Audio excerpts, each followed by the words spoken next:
My research looks at new materials that are just one or a few atoms thick. So these are materials we call atomically thin materials. So the first such material was graphene. It's a single atom thick layer of carbon. So it's a basic constituent of graphite.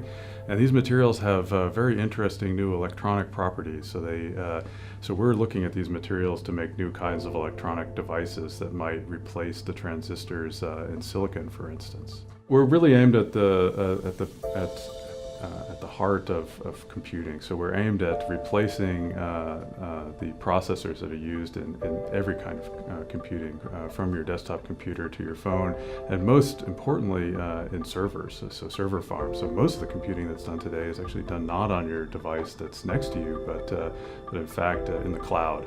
And those server farms actually use a huge amount of electricity. About 10% of the electricity in modern industrialized nations, and it's growing.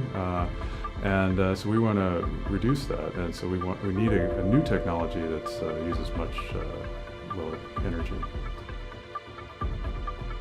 When I was growing up, I was a kind of kid who liked to fix things around the house and take things apart, see how things worked, and that sort of thing. So I certainly had a lot of that background, and that's translated very well into experimental research in science. That kind of curiosity and that ability to take things and try to understand how they work.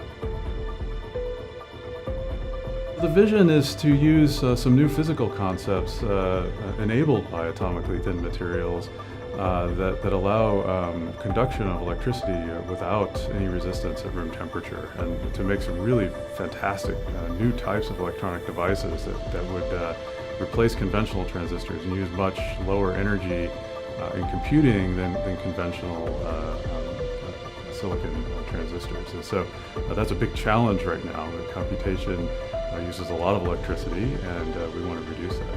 It'd be fantastic if we can make the next switch, if physics can deliver the next electronic switch that revolutionizes information technology. So that's what I would like to do, and I think we have a good chance.